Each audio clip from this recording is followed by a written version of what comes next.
Hello and welcome to अंग्रेजी की पाठशाला। और आज हम करेंगे एक बहुत ही प्यारी कहानी। And the story begins with the moon was coming up in the east.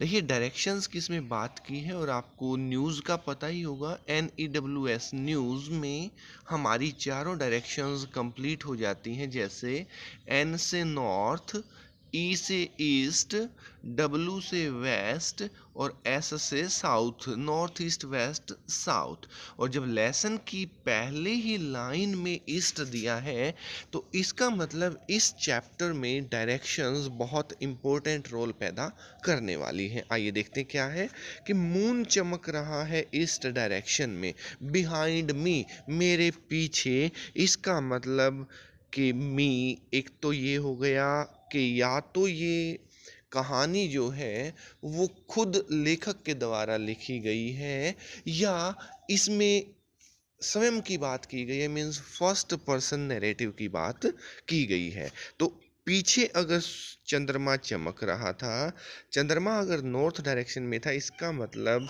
जो राइटर है वो वेस्ट की तरफ जा रहा था, पश्चिम दिशा की तरफ जा रहा था। अगर हम इसे रियल मैप की बात करें, अभी आ जाएगा 2 मिनट के बाद, तो जरा इंतजार कीजिए। स्टार्स वर शाइनिंग, सितारे भी चमक रहे थे, इन द क्लियर स्काई। और जब हमें चांद सितारे आसमान में दिखाई देते हैं तो इसका मतलब क्या है कि वो आसमान बिल्कुल साफ है। अबव मी, ऊपर। There was not a cloud in the sky, ना ही कोई बादल था। तो देखिए सेटिंग ऑफ द स्टोरी में मौसम के बारे में बताया गया है। तो आइए देखते हैं मौसम इस कहानी में क्या रोल अदा करता है। I was happy to be alone high up above the sleeping countryside. Countryside होता है देश या गांव। सारा का सारा गांव नीचे सो रहा था, और उनके ऊपर हाई, बहुत ही ऊंचाई पर मैं था। अब देखिए ऊंचाई पर आप कैसे हो सकते हैं, just imagine I was flying, मैं उड़ा रहा था, माई ओल्ड डाकोटा एरोप्लेन। अरे ये तो हवाई जहाज का कोई पायलट है, और हवाई जहाज का नाम है डाकोटा, डकोटा, ओवर फ्रांस। और बात है फ्रांस की। तो अब जरा डायरेक्शन की बात कर लेते हैं। फ्रांस से अगर आप वेस्ट या पश्चिम दिशा में जाएंगे तो आगे कहाँ जा सकते हैं? फ्रांस के वेस्ट में अमेरिका है, पूरा का पूरा उत्तरी अमेरिका, दक्षिण अमेरिका, दो महाद्वीप हैं। थोड़ा सा और देखते हैं क्या हो सकता है। अगर थोड़ा सा ऊपर की बात करें तो इंग्लैंड है, ग्रीनलैंड है। आइए देखते हैं इस जहाज ने कहाँ के लिए उड़ान भरी है। बैक टू इंग्लैंड, और आंसर आ गया है इंग्लैंड, वो वापस जा रहा था। I was dreaming of my holiday, क्योंकि छुट्टी थी और वो अपनी छुट्टी बिताने के सपने ले रहा था। And looking forward to being with my family, और वो अपने परिवार को बहुत याद कर रहा था, मिस कर रहा था। और कहता है कि अब तो मैं छुट्टी अपने परिवार के साथ ही मनाऊंगा। I looked at my watch, और मैंने जब घड़ी की तरफ देखा, 1:30 इन द मॉर्निंग, तो सुबह सुबह 1:30 हुए थे, अर्थात लगभग मध्य रात्रि। रात के 12 बजे के बाद सिर्फ 1.5 घंटा हुआ था, और उड़ करके मैं इंग्लैंड पहुंच जाऊंगा अपने परिवार के साथ, बहुत ही बढ़िया ब्रेकफास्ट लेने का विचार लेखक करता है। तो आइए देखते हैं कि अब सेकंड पैराग्राफ में राइटर क्या कहना चाहता है। I should call Paris control soon. फिर लेखक अपने आप से अपने मन की बात बताता है कि क्योंकि मैं फ्रांस के ऊपर उड़ रहा हूँ तो मुझे फ्रांस की राजधानी पेरिस है, और वहाँ पर जो कंट्रोल रूम है, कंट्रोल रूम देखिए, जहाज जब आप उड़ाते हैं आसमान में तो ना तो कोई बिल्डिंग होती है, ना कोई पेड़ पौधे होते हैं। आप सही दिशा में जा रहे हैं या गलत दिशा में जा रहे हैं, उसके लिए जहाज का एकमात्र सहारा होता है कंट्रोल रूम। कंट्रोल रूम में जो रडार लगे हुए थे, देखिए रडार की फुल फॉर्म होती है रेडियो, और डी ए से जो आर ए डी रेडियो, और ए आर उसकी जो रेंजिंग होती है, लास्ट का जो आर है वो रेंजिंग से होता है।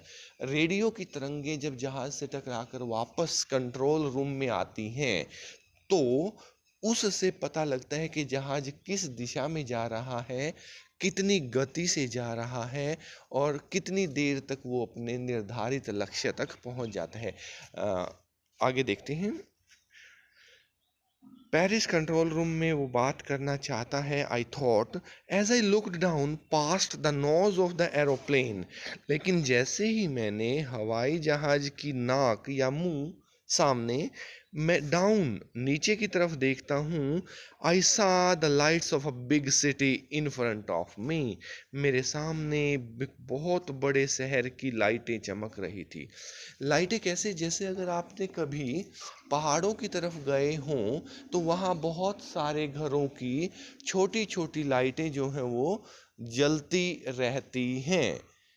तो वहाँ दूर से क्या दिखाई देता है, जैसे बहुत सारी मोमबत्तियाँ जल रही हों और सिर्फ छोटे छोटे दिए से टिमटिमाते इतनी दूर से दिखाई दे पाते हैं।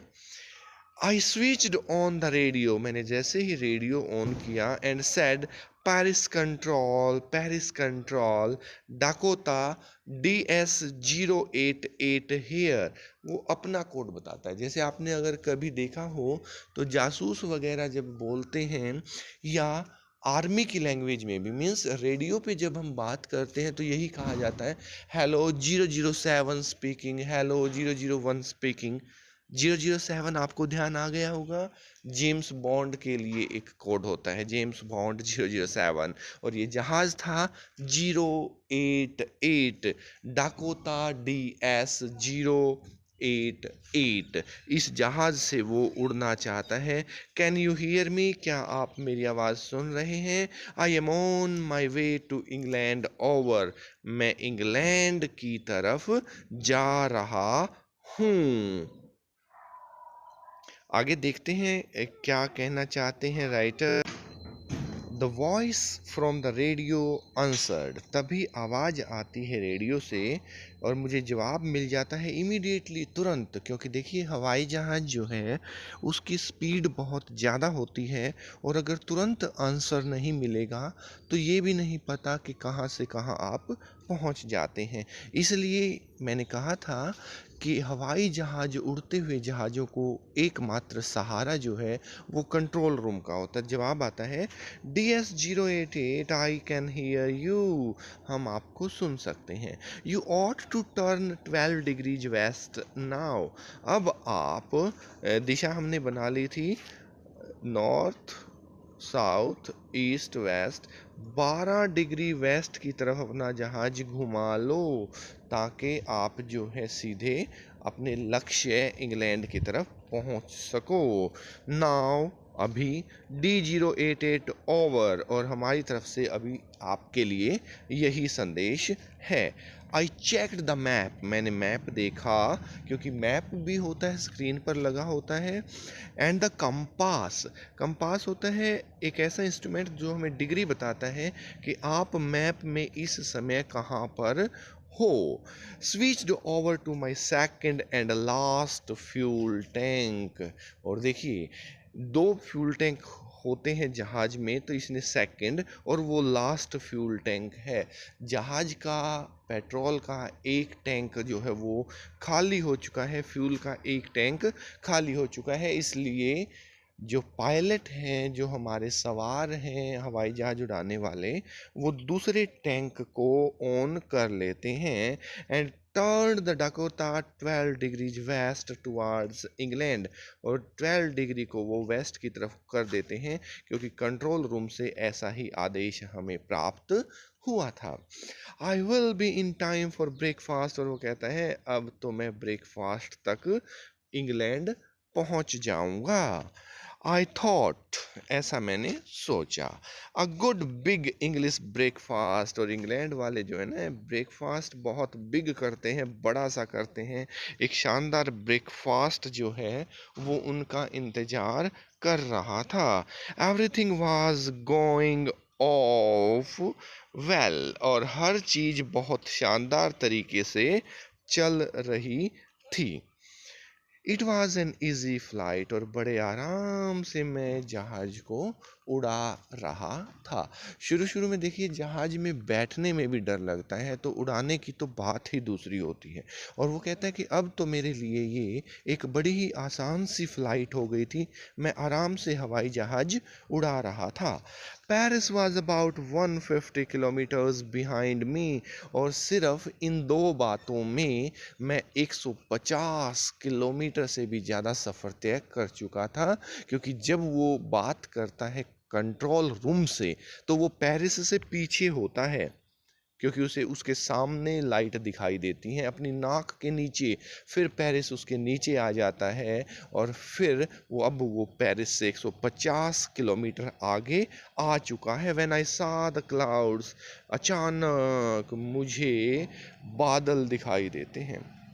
और बादल भी कोई साधारण नहीं, स्टॉर्म क्लाउड्स, बहुत बड़े बड़े क्लाउड, मानो कि किसी तूफान का इशारा कर रहे हों। डियर स्टूडेंट्स, अगर आपको ध्यान हो तो क्या आप बता सकते हैं कि तूफान में हवाई जहाज उड़ाना ठीक रहेगा कि गलत, आसान है या मुश्किल है? या फिर इस पायलट के मन में ऐसी क्या बातें आई होंगी कि कहाँ तो मैं अभी अभी अपने परिवार के साथ ब्रेकफास्ट लेने की सोच रहा था, और कहाँ अचानक तूफान के काले बादल आ गए हैं। देवर ह्यूज, और वो भी बहुत बड़े बड़े। They looked like black mountains, इतने बड़े कि काले काले पहाड़ों की भांति वो हमें लग रहे हैं। Standing in front of me across the sky, और मानो आसमान में मेरे सामने आकर खड़े हो गए हों। जैसे अगर आपने अभी रामायण देखी हो, क्योंकि रामायण का पुनः प्रसारण हुआ है अभी, तो उसमें भी किस तरह से समुंदर में जो वो राक्षसी थी सुरसा, वो हनुमान जी के आगे अपना मुंह खोल कर खड़ी हो जाती है कि मेरे होते हुए तुम आगे कैसे जाओगे। बिल्कुल उसी प्रकार से काले काले तूफान के बड़े बादल लेखक का रास्ता रोक लेते हैं, और उनके बिल्कुल सामने आकर खड़े हो जाते हैं। अब देखिए क्या रास्ता हो सकता है राइटर के पास। राइटर कहता है कि आई न्यू, मैं जानता था कि आई could not fly up and over them.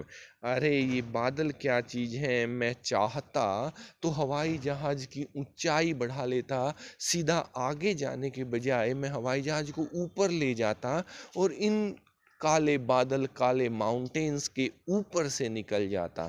क्योंकि पहाड़ों के ऊपर से भी तो हवाई जहाज जाते हैं, हमारे शहरों के ऊपर से भी तो जाते हैं। ऊंचाई बढ़ाना हवाई जहाज के लिए कोई नई बात नहीं थी। And I did not have enough fuel, चिंता की बात थी तो वो ये थी कि अगर मैं ऐसे ही जहाज ऊपर उड़ाता रहा फिर नीचे लाता रहा, तो मेरे पास भरपूर मात्रा में पेट्रोल नहीं है। टू फ्लाई अराउंड देम, उनके चारों ओर घूम कर, टू नॉर्थ और टू साउथ, दो ही तरीके हैं। सामने अगर आपके बादल हैं तो या तो आप उत्तर दिशा से उनके ऊपर से जा सकते हैं, या दक्षिण दिशा से जा सकते हैं। तो अवॉइड किया जा सकता था अगर उसके पास पेट्रोल होता, भरपूर मात्रा में फ्यूल होता। लेकिन देखिए किस्मत को कुछ और ही मंजूर था, पेट्रोल भी कम है और घर जाना भी जरूर है, बीच में बादल आ चुके हैं। I ought to go back to Paris, अरे वापस पेरिस जा सकते हैं, केवल 150 किलोमीटर ही तो आए हैं। पेरिस जाएंगे, हवाई जहाज को नीचे उतारेंगे, पेट्रोल डलवाएंगे, और हमारा काम हो जाएगा। I thought but I wanted to get home, लेकिन मन में तो एक और पीड़ा थी। बहुत दिन हो गए हैं घर जाए, मुझे घर भी जाना था। आई वॉन्टेड दैट ब्रेकफास्ट, और जिस ब्रेकफास्ट की मैं आपसे बात कर रहा था वो ब्रेकफास्ट भी तो मुझे खाना था।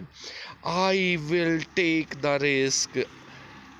यहाँ पर देखिए ये एपोस्ट्रॉफी लगा हुआ है, तो इसके दो कारण हो सकते हैं कि यहाँ विल भी हो सकता है और शैल भी हो सकता है। जनरली आई के साथ शैल लगता है, लेकिन जब आपका इरादा पक्का हो, डिटर्मिनेशन हो, तो आई के साथ विल का प्रयोग भी कर लिया जाता है, चेंज दिखाने के लिए कि साधारण बात नहीं है बल्कि दृढ़ निश्चय की बात है। I will take the risk, मैं यह रिस्क जरूर लूँगा। इतना खतरा तो जीवन में उठाना ही पड़ता है। और एक कविता भी मशहूर कि ये मत कहो खुदा से मेरी मुश्किलें बड़ी हैं, ये मत कहो खुदा से मेरी मुश्किलें बड़ी हैं, मेरी मुश्किलों से कह दो मेरा खुदा बड़ा है। अगर आपको विश्वास है अपने आत्म बल पर, आत्मविश्वास पर, आपका डिटर्मिनेशन पक्का है, आपका हौसला पक्का है, तो फिर छोटे मोटे खतरे तो जीवन में आते ही रहते हैं। हमें अपने प्रयास नहीं छोड़ने चाहिए। आई थॉट, ऐसा मैं सोचता हूँ, and flu that old Dakota straight into the storm, और मैं सीधा तूफान के अंदर उस जहाज को, उस डाकोता को बिल्कुल सीधा अंदर घुसा देता हूँ, मानो आमने सामने की टक्कर हो गई हो। इनसाइड द क्लाउड्स कर तो लेता हूँ, लेकिन बादलों के अंदर जाने पर एवरीथिंग वाज सडनली ब्लैक। अरे काले बादल में घुसेंगे तो पिंक थोड़े ही दिखेगा, रेड थोड़े ही दिखेगा, सब कुछ बिल्कुल काला काला। It was impossible to see anything outside the aeroplane. Aeroplane के अंदर तो फिर भी लाइटें ऑन थी, लेकिन बाहर कुछ भी दिखाई नहीं दे रहा था।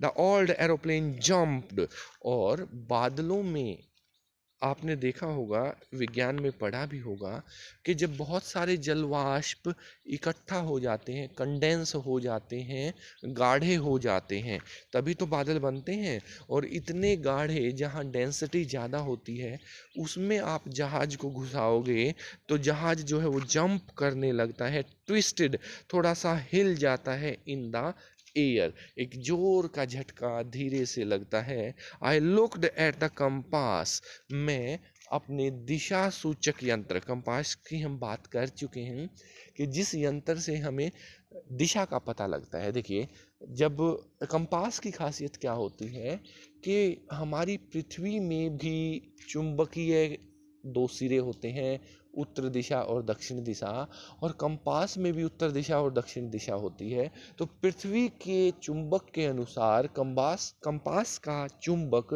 अपनी दिशा तय कर लेता है, और हमेशा कंपास की सुई उत्तर दिशा की तरफ होती है। तो इससे हमें पता चल जाता है कि हम सुई से कितनी डायरेक्शन में किस तरफ हैं।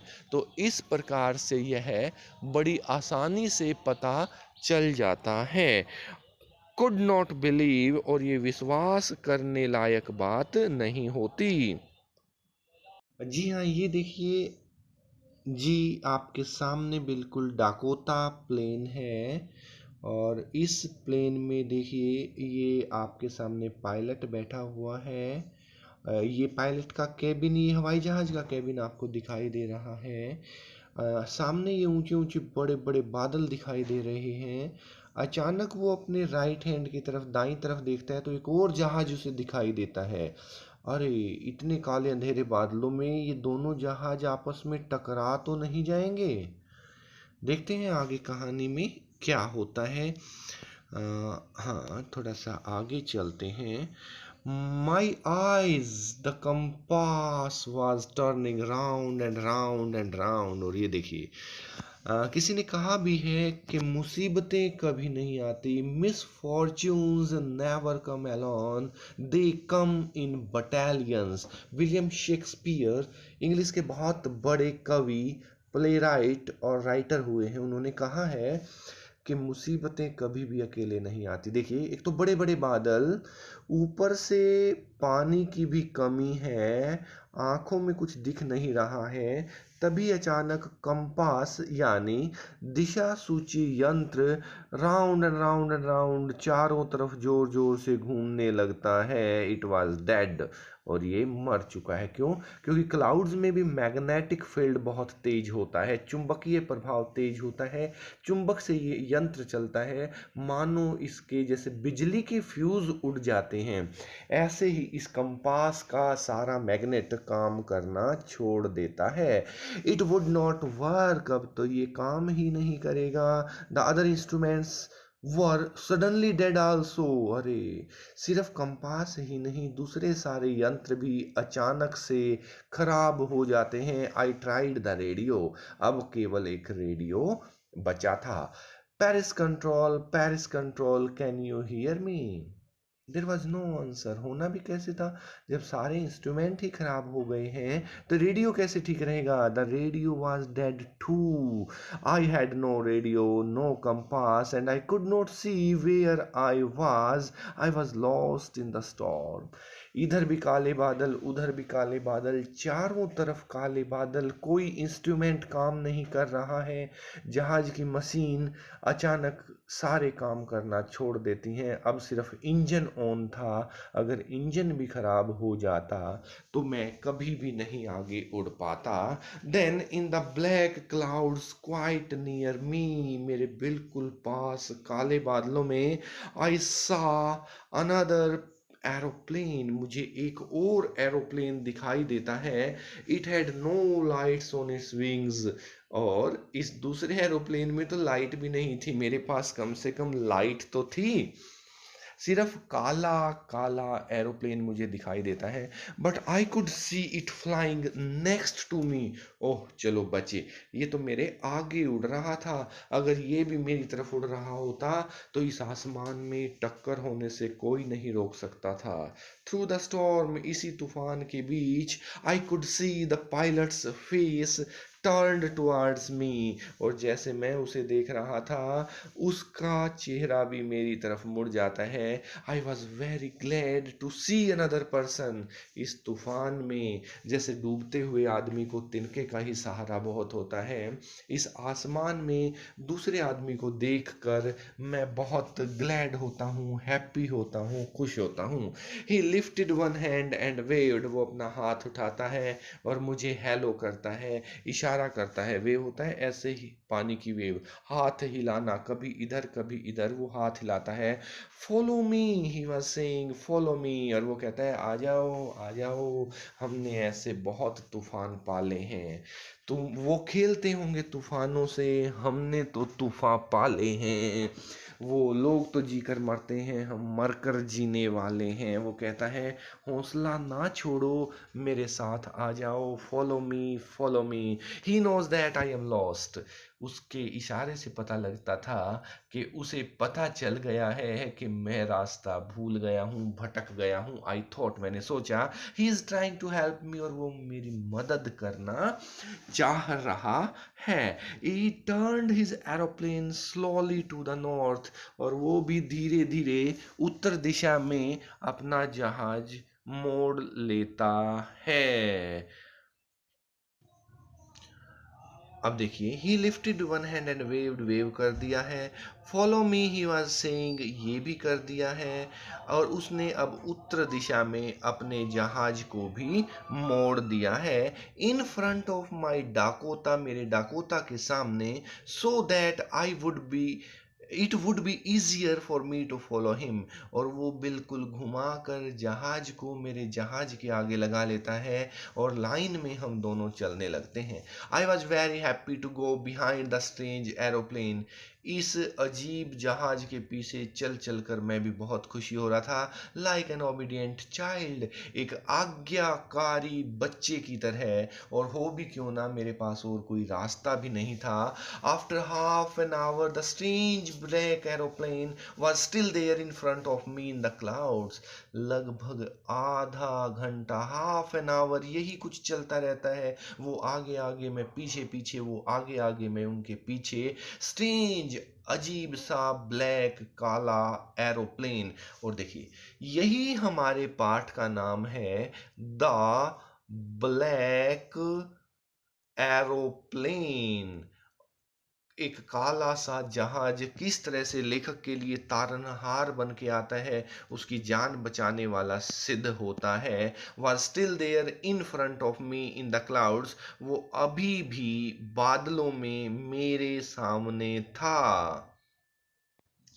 There was only enough fuel in the old Dakota's last tank to fly for 5 or 10 minutes more। लेकिन देखिए जहाज मिल गया, रास्ता बताने वाला मिल गया, सब कुछ हो गया, लेकिन तभी पेट्रोल की बत्ती का अलार्म बजने लगता है।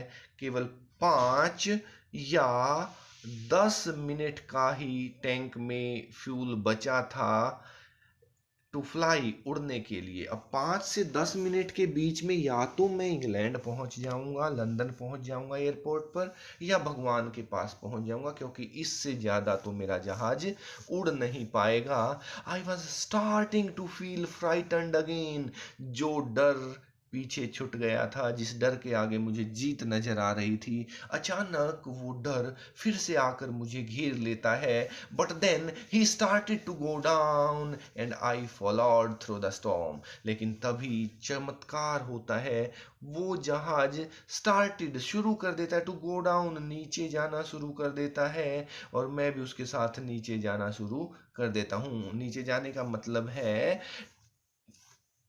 फ्लाइट का खत्म होने का समय आ गया है, मैं नीचे रनवे की तरफ दौड़ रहा हूँ। Suddenly, I came out of the clouds and saw two long straight lines of lights in front of me। और जब मैं बादलों से बाहर निकलता हूँ तो मुझे दो लंबी लंबी बड़ी बड़ी सीधी लाइनें दिखती हैं लाइट्स की, कि मानो किसी ने दिए लगा रखे हों। और दिए भी कैसे, रोशनी के दिए, और वो भी कैसे, एक पंक्ति में, एक लाइन में। ये क्या था, ये रनवे के दोनों तरफ जैसे स्ट्रीट लाइट्स लगी होती हैं, ताकि जहाज़ों को रात के समय उन दोनों लाइटों के बीच में से ही चलाया जा सके। आपने वो जोक सुना होगा कि एक बार सामने से एक ट्रक आ रहा था, इधर से एक बाइक जा रही थी, ट्रक की भी लाइट ऑन थी, बाइक की भी लाइट ऑन थी, और लाइटों के बीच में कुछ भी रात को दिखाई नहीं देता। तो दो दोस्त जा रहे थे, तो वो कहता देख, दो लाइटों के बीच में से, दो मोटरसाइकिलों के बीच में से मैं मोटरसाइकिल निकालता हूँ। अब बीच में से तो क्या निकलना था, वो ट्रक से टकरा जाते हैं, हॉस्पिटल में पहुंचते हैं, तो कहता है अरे तुम तो दो लाइटों के बीच में से बाइक निकालने वाले थे। तो वो कहता है अरे मुझे लगता है दोनों लाइट वालों ने बीच में कुछ लगा रखा था, बीच में कुछ फट्टे पकड़ रखे थे या लाठी पकड़ रखी थी, वो लाठी हमसे टकरा गई। तो यहाँ लाठी तो कोई नहीं है, मुसीबतें लगभग जा चुकी हैं, अब उसे स्ट्रीट लाइट्स दिखाई दे रही हैं, उसे बस इन दोनों लाइट्स के बीच में से अपना हवाई जहाज निकालना होता है। इट वाज अ रनवे, ये तो वही रनवे था जिस पर दौड़कर हवाई जहाज ऊपर उड़ते हैं और जिस पर दौड़कर हवाई जहाज नीचे उतरते हैं। एन एयरपोर्ट, अरे ये तो हवाई जहाज का अड्डा था। एयरपोर्ट, आई वॉज सेफ, और मैं बिल्कुल सुरक्षित था। I turn to look for my friend in the black aeroplane, और मैं भगवान का भी शुक्र अदा करता हूँ और अपने दोस्त का भी शुक्रिया अदा करना चाहता हूँ, जो काले जहाज में मेरे साथ साथ दौड़ा था। But the sky was empty, पूरा आसमान खाली था, ना दोस्त था, ना कोई दूसरा जहाज था, कुछ भी नहीं था। देयर वॉज नथिंग देयर, कुछ भी तो नहीं था। The black aeroplane was gone, और वो काला जहाज जो है वहां से जा चुका था। आई could not see it anywhere, मुझे ये कहीं भी दिखाई नहीं देता है। आई लैंडेड, मैं जमीन पर उतर आता हूँ, and was not sorry to walk away from the old Dakota near the control tower. सीधा कंट्रोल टावर में पहुंच जाता हूँ अपने पुराने डाकोटा जहाज से उतरकर, और मुझे इसमें कोई सॉरी भी नहीं नजर आ रही, कोई माफी की बात भी नजर नहीं आ रही थी। And asked a woman in the control centre, control centre में बैठी थी एक औरत, और मैं उस औरत से पूछता हूँ where I was and who the other pilot was, मैं कहाँ था और ये दूसरा पायलट हु कौन था। आई वांटेड टू से थैंक यू, मैं उसे थैंक यू कहना चाहता हूँ। She looked at me very strangely, वो बड़ी हैरानी से मेरी तरफ देखती है, एंड देन लाफ्ड, और फिर जोर जोर से हंसने लगती है। उसकी हंसी देखकर मैं समझ नहीं पाता हूँ कि क्या कारण है इनके हंसने का, ये क्या कहना चाहती हैं और इतना अजीब तरीके से मुझे देख क्यों रही हैं, हंस क्यों रही हैं। अनदर एरोप्लेन क्वेश्चन मार्क, वो उसकी बात पर ही पर्सन चिन्ह लगा देती है, एक पर्सन खड़ा कर देते। दूसरा जहाज, up there in the storm, ऐसे तूफान में दूसरा जहाज, सब तेरे जैसे पागल थोड़े होते हैं, तो तूफान में जहाज क्यों उड़ा कर लाया।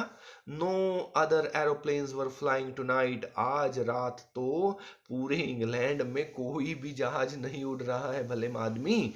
Yours was the only one, तुम्हारा जहाज केवल एक जहाज था। आई could C on the radar, हमारी रडार पर जो हमने देखा, रेडियो डेटिंग एंड रेंजिंग जो होता है, तरंगों से हम साफ देख रहे थे हमारी रडार पर सिर्फ और सिर्फ तुम्हारा ही एक जहाज था। सो who helped me to arrive there safely without a compass or a radio and without any more fuel in my tank। अब क्वेश्चन करने की और हैरान होने की बारी मेरी थी।